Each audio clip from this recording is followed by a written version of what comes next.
Good morning, everyone. I'm Kuan Ting Lin. Today I'm going to talk about our recent research regarding the scalar Hall vertical shift in a 1D superconducting systems. Before today's talk, I want to say thank you to my teammates. They helped me a lot in this work. And I also want to say thank you to the courses in charge of all the experiments in this work. So this is the outline of today's talk. I divided it into 4 parts. The first one is introduction. I will talk about the dipole-dipole interaction in this part. And also I will talk about our motivation. And then I will provide you our model. Once we have the model, we can show you our numerical result. And then I will conclude our works. So in the beginning, I want to talk about the dipole interaction among a pair of atoms. So please imagine this red circle here is stands for a single two-dipole atom. Now we have 2 atoms, and they are separated by a distance r. And according to Limburgers here, we know that these 2 atoms will change photons to build up the correlation between them. And such a correlation is called the dipole-dipole interaction. And this action will introduce 2 very important quantities. As you can see, the first one is the motion of the carrier here, gamma 1, 2, and the other is the length curve, is the great edge shift. And to understand these 2 quantities, how these 2 quantities affect these 2 qubit systems, we use the energy diagram here. As you can see, the whole energy diagram for 2 qubits or 2 atoms. We have the 2 excitation state here, and we have a single excitation state labeled by the symmetric state and the centric state. And these 2 states are split by the amount of the energy shift here. And the motion decay rate will also modify the photon emission rate for about 2 cases. The first thing is that when the photon comes from the blue peg, it's called a super radius because it is the photon emission rate is enhanced. And on the other hand, if the photon comes from the another case, and this is we call it as subradius. And the third one is that I want to stress that this kind of dipole-dipole interaction dies out very fast in real space. So when this separation is comparable to the transition reference here, then this interaction will be very important. This kind of 2-qubit interaction. So now this is theoretical prediction. So this kind of theoretical prediction can be observed or can be proved by using the ion trap system in the Orton case. And this is the measurement result here. And the measurement result fits this theoretical prediction very well. So this can be proved in experiments. And recently, people are trying to apply this concept, the dipole-dipole interaction, to the superconducting systems. For example, there's a group. They propagate a resonate, and they put 2 transmon qubit A and B here. They put them into the cavity, and they can measure the output power of this cavity. And this is the result. As you can see, the red curve and the blue curve stands for the 1 atom and the 2 atom emission. And they also find out there are some features for the 2 atom emission, like the intensity is higher than single atom 1, or the intensity will rise faster than the single atom case. So this is the signature of the super radius.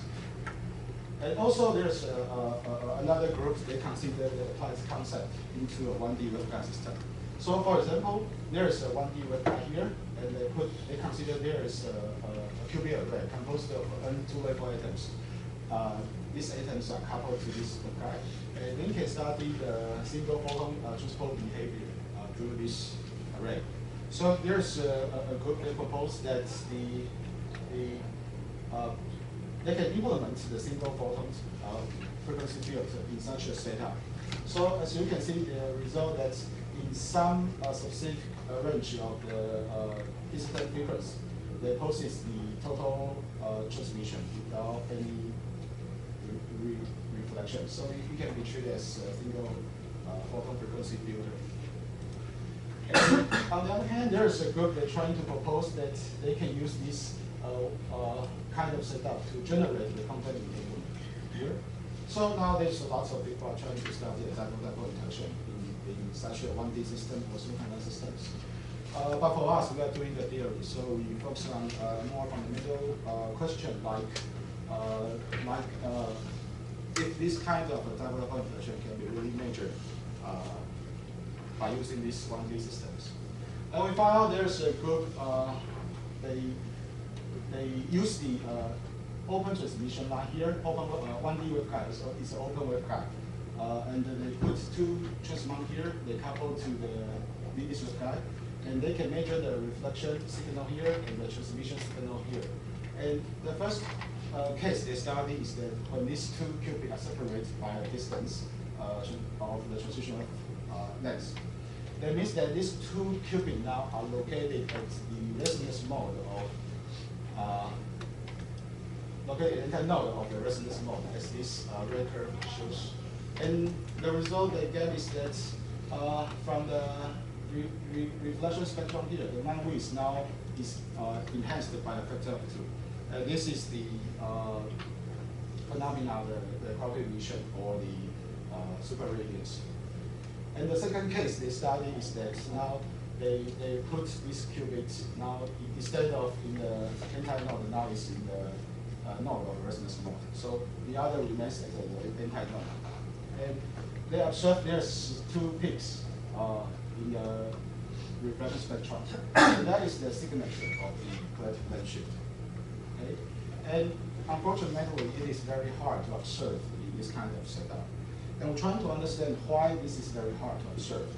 That's because now, please imagine now we only have a single qubit here, and the emission spectrum of this single qubit is the Lorentzian function with the line width is gamma 0 here. This is spontaneous emission, and now we have two qubits.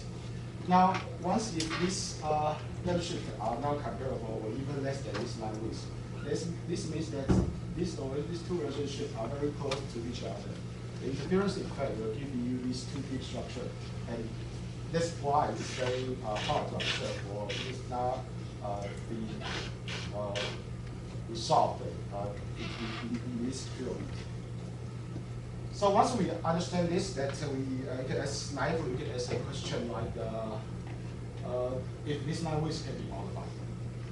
If we did yes, then we can observe this kind of phenomena experimentally. And the answer is yes, that from our collaborator,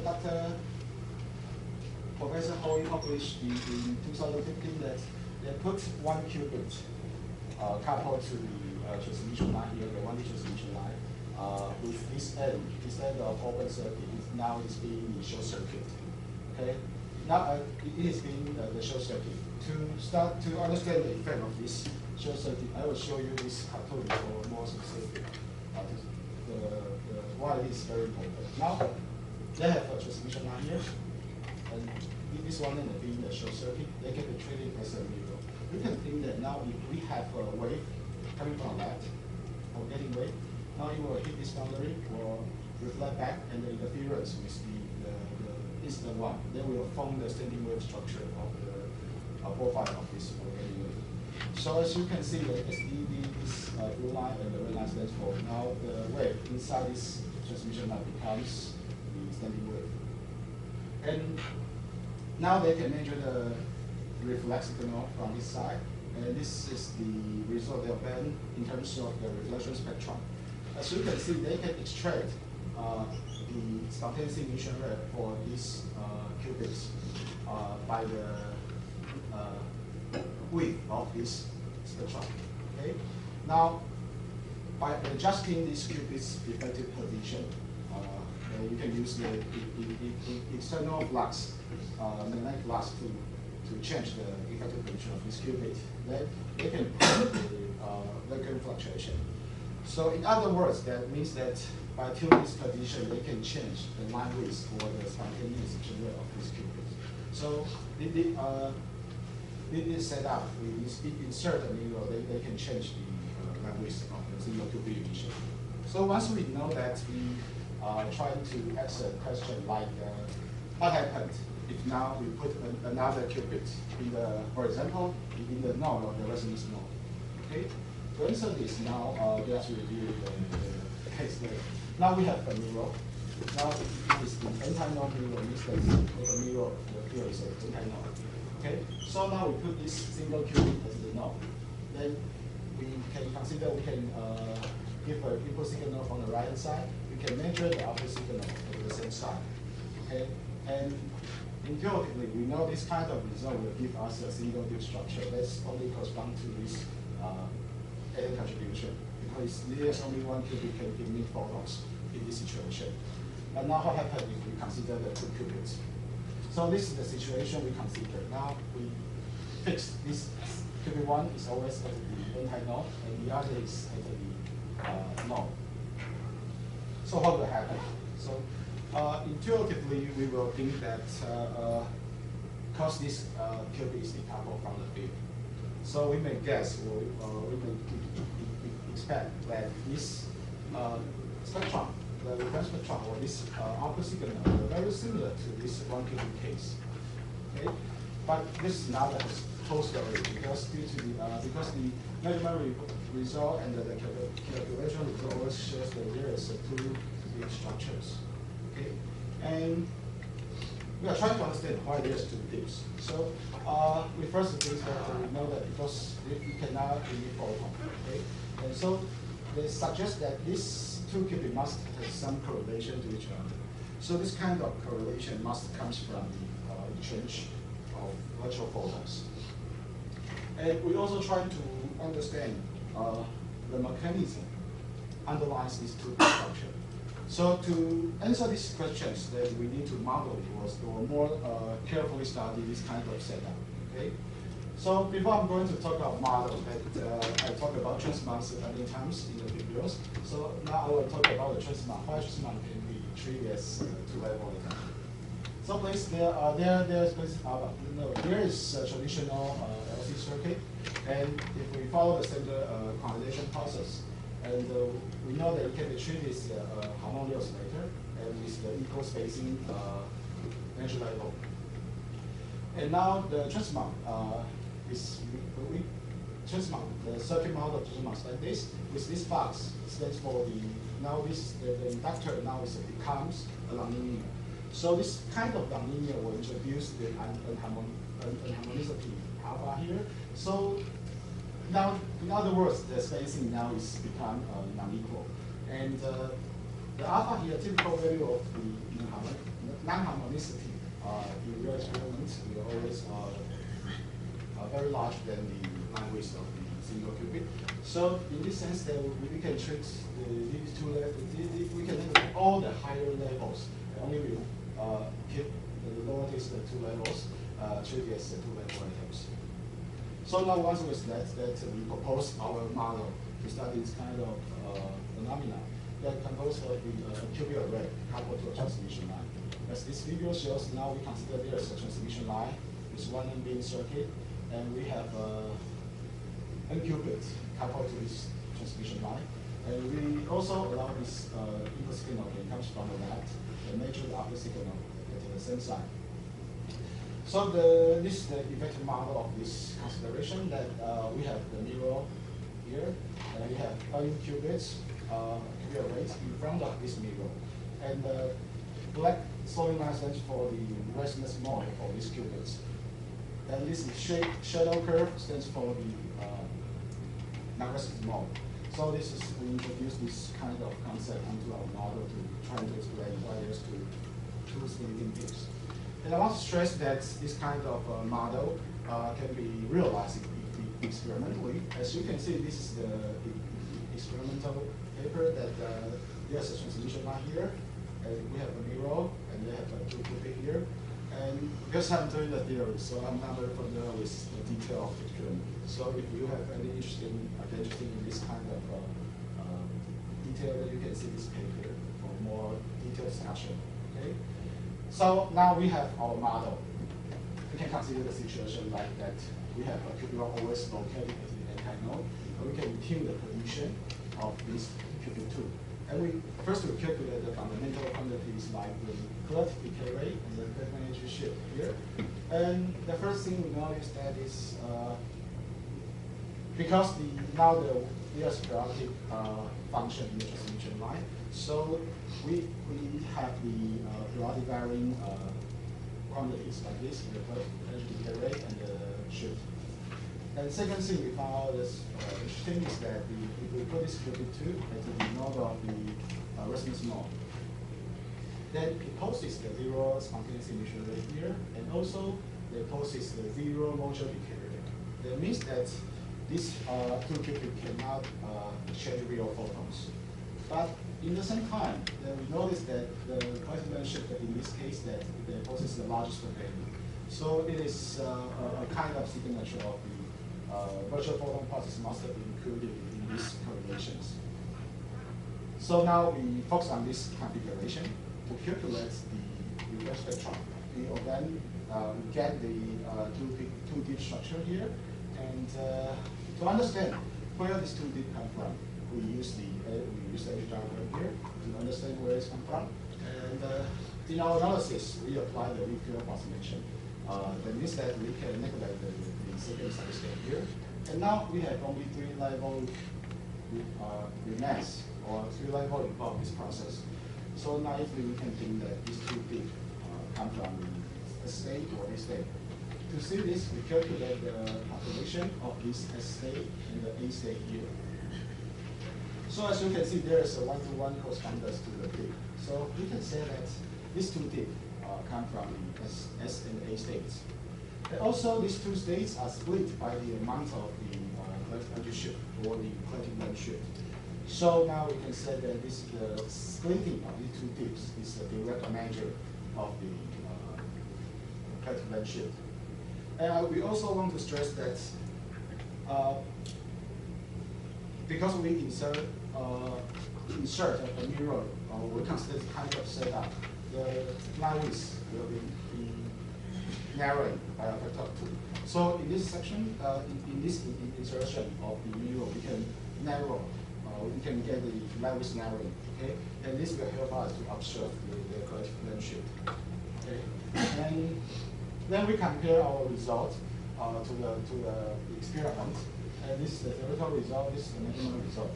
And this is the reflection spectrum as a function of the focal frequency and the position of this, or separation of these two qubits. And you can see that they are very similar to each other.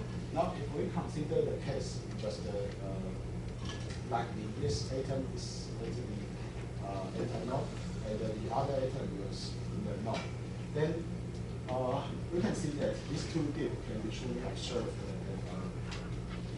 experimentally, and this is the line width narrowing for us to observe the collective length shift in the experiment. And we also want to say that our theory agrees with this experiment very well. So now, once we have this narrowing line width, then there's very easier for us to generalize our result in multi-qubit case. Now we consider there is only qubits in the entire node, and all the other atoms now are located at the node of the resonance mode. And we calculate its splitting law, the splitting, the relationship now is follows the famous law of square root. So now I'm going to conclude my work. That the first one is that this kind of splitting is collective length shift. Comes from the change of virtual photons. And the second conclusion is that the collective length shift now become resolvable when this qubit now compared to the open one case. And in the end, we want to say that the collective length shift now can be scaled up without broadening of line width as more qubit are located at the nodes. So that's the end of today's talk. Thank you very much for your attention.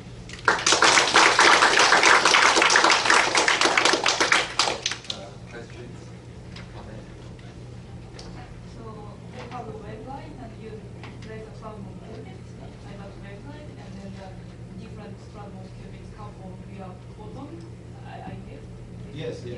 So the transmon qubit is like capacitance with non-linear inductance, right? So Yeah. if you place the capacitance and the normal inductance, linear inductance, if you have the waveguide, if you plug the normal AC circuit inside the waveguide, can you see the same kind of thing? You mean the AC star shape? So you will see the AC circuit, but so if you have the AC circuit instead of plug the qubit, do you see the zero, complete, perfect harmonic. yes.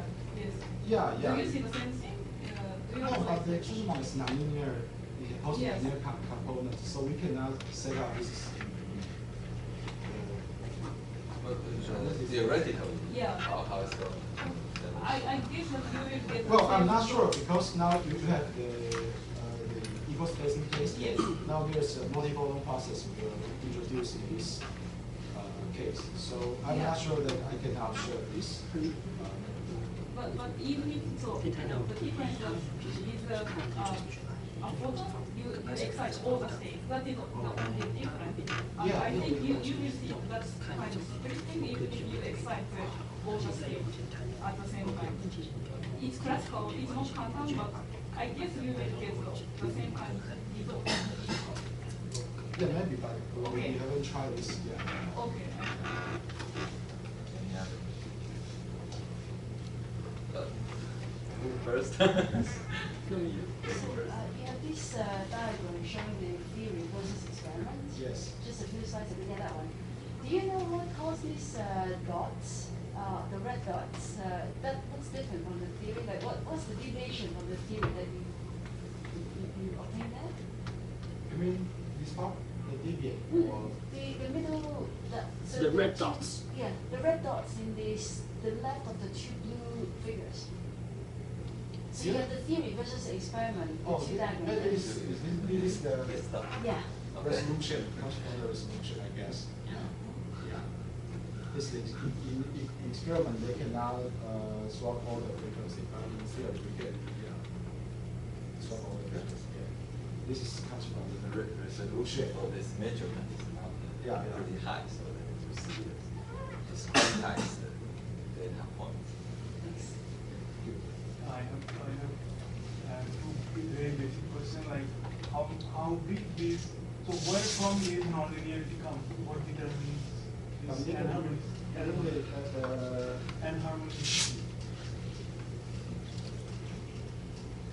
I mean, This alpha, what determines alpha?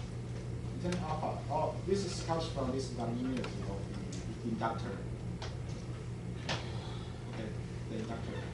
Now this is nonlinear. So now when you go to the correlation process, then will give you this anomalicity. Okay, and how big is it with respect to your line width? Now, you mean the classical shape in this case? Yes, so how big alpha is compared to your line This width? is 2 times larger than in 2 cubic case. It's 2 times larger. Okay, now if you consider there's multi qubits, this is part of the chain. Like this. Like this the shape compared to the 9 roots. Now this is square roots. Yeah.